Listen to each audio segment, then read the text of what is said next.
Hi, this is Nelda, and I have a new drawing to introduce to you, and this is the Traveler's Palm, or the Ravenala. I hope I pronounced that correctly. So this is, it took about 4 weeks for us to produce this drawing, this piece of art, and it is digitally produced, but there's a lot of handwork that went into it as well. So as I was doing this work, I was using many different shades of green and many different shades of oranges and yellow. Just the light green, there are about at least 4 shades of light green and the same number of shades of yellow. So it is very complex and quite challenging to complete, but after finishing it, I feel completely satisfied.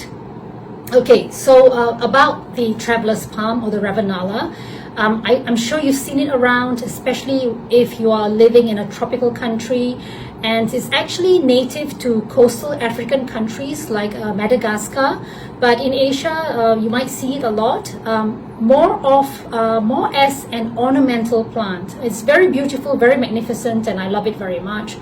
And if you live in Florida, for example, you might see the Traveler's Palm, quite commonly. So if you think that the Traveler's Palm leaves, the petal-shaped leaves, look like banana leaves, then you're not wrong, because the Traveler's Palm is actually not a palm. It's not from the palm family. It's actually from a flowering plant family. So it's kind of in the same genus as the banana tree. So the Traveler's Palm and the banana tree are probably cousins. Okay, so why does it have the name Traveler's Palm? Right, when originally it is called Ravenala. Ecologically it's called Ravenala. This is the scientific name for Traveler's Palm.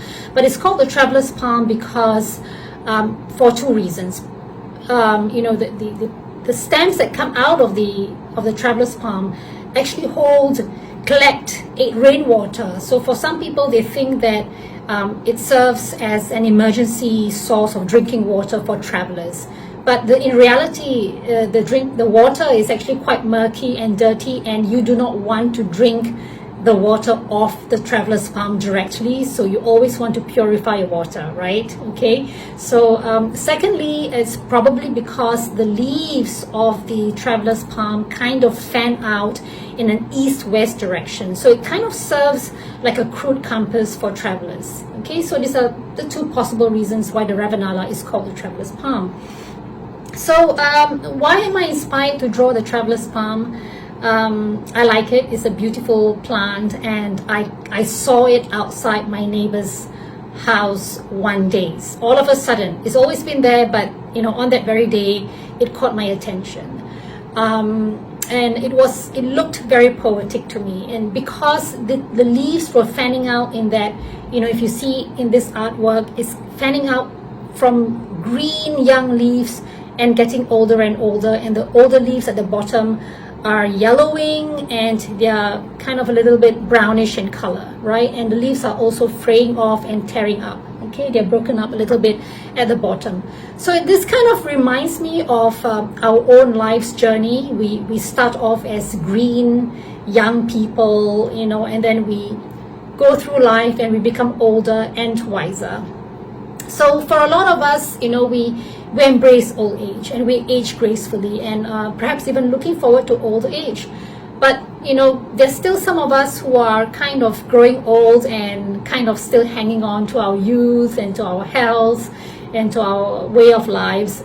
And not because we're obsessed about living, but there is this determination to remain relevant and to be respected, especially for older people who still have jobs and who are still in careers. And at the same time, unfortunately, in this era, probably encountering ageism.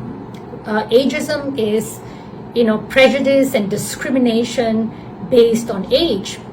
And this is probably what older people who are re-entering the workforce are also facing. And from the artwork, you can see that I made the older leaves droop a lot more, kind of hanging on like that, right? And in real life, if you observe the Traveler's Palm or any palm trees, right, the older leaves tend to hang on to the tree trunk for a really long time before they fall off. So they obstinately cling on to the tree trunk, and sometimes you need to get a gardener in to remove the old leaves. Now, how do I see this? I tend to want to see this in a positive light. When old leaves drop off the tree trunk, it does not mean that's the end. It doesn't mean that it's dying, right? If you apply it to our life now, in our context, when an old person drops off from mainstream society, they are seeking independence and a new path, and probably creating a new world for themselves in which they can thrive and succeed as well, but at their own pace and in their own way. In Asia, it is still the tradition for young people to take on the responsibility of taking care of older people, especially our parents. But I feel that taking care of an older person now has taken on a new meaning, a new face, a new angle.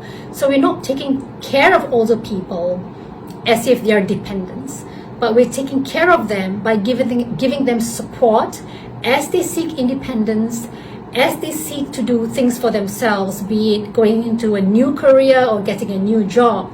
But for us to give them encouragement and the tools so that they feel fulfilled in taking care of themselves.